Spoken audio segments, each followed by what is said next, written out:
அஸ்ஸலாமு அலைக்கும் வரஹ்மத்துல்லாஹி வபரக்காத்துஹு. குரோதமில்லாத உள்ளம். அல்லாஹுடைய தூதர் ஸல்லல்லாஹு அலைஹி வஸல்லம் அவர்களிடம் மக்களில் சிறந்தவர் யார் என்று கேட்கப்பட்டது. அதற்கு அல்லாஹுடைய தூதர் ஸல்லல்லாஹு அலைஹி வஸல்லம் அவர்கள் பாவங்களோ அக்கிரமங்களோ பொறாமையோ குரோதங்களோ இல்லாத உள்ள தூய்மையுள்ள அச்சமுள்ள மனிதர்தான் என்று கூறினார்கள். இந்த செய்தி இப்னு மாஜா என்ற நூலில் 4216 என்ற எண்ணிலே பதிவு செய்யப்பட்டிருக்கிறது. அமைதியான உள்ளம் என்பது அல்லாஹுவின் அளப்பரிய அருட்கொடைகளில் இருந்து உள்ளவை.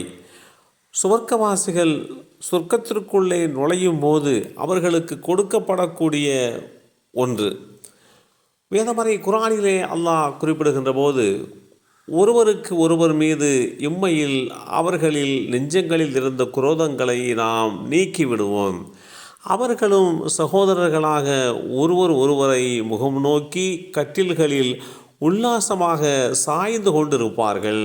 அல் குர்ஆன் அத்தியாயம் 15 சூரத்துல் ஹிஜ்ர் வசனம் 47 தெளிவுபடுத்தப்பட்டிருக்கிறது. அமைதியான உள்ளமுடையவர்கள் உலகிலேயே நிம்மதியாக வாழ்வார்கள் என்பதோடு மாத்திரமல்லாமல் மறு உலகத்திலேயும் நாளை மறுமை நாளிலேயும் அவர்கள் சொர்க்கத்திற்குள்ளே செல்கின்ற அந்த வாய்ப்பை அடைவார்கள். சிலர் தப்பான எண்ணங்களை வைத்து கொண்டு கஷ்டப்பட்டு தீய விஷயங்களில் ஈடுபடுவதுண்டு. இதனால் பெரும் பாவங்களை செய்வதும் உண்டு. மறுமையில் அதற்காக வேண்டி நரகிற்கு நுழைகின்ற நிலையும் உண்டு. இதனால் எந்த விதமான தப்பும் செய்யாத பெரியவர்களையும் சிறியவர்களையும் இவர்கள் பல வகையிலே சிரமத்திற்கு உள்ளாக்குவது உண்டு. சோதனைகளை ஏற்படுத்துவதும் உண்டு. இத்தகையவர்கள் மூலம் தனக்கு எந்த நன்மையும் இல்லை என்பதை அறிந்தால் இத்தகைய தீய செயல்களில் ஈடுபட மாட்டார்கள்.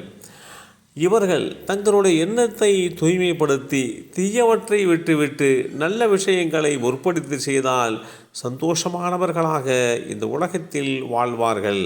மறுமையில் சொர்க்கத்திற்குள்ளே நுழைவார்கள். எப்போதும் என் உள்ளத்தை அனைத்து விதமான அழுக்குகளிலிருந்தும் தூய்மைப்படுத்தி வைத்திருக்கிறேன் என்று அப்துல்லாஹ் இப்னு சலாம் ரதியல்லாஹு அன்ஹு அவர்கள் கூறினார்கள்.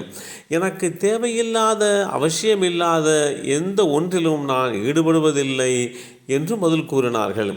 மனிதர்கள் தங்களுக்கு இருக்கின்ற வாழ்க்கை நிலையில் மட்டுமல்ல, பண்புகளிலேயும் பழக்க வழக்கங்களிலேயும் வேறுபட்டு வித்தியாசப்பட்டும் இருப்பதுண்டு.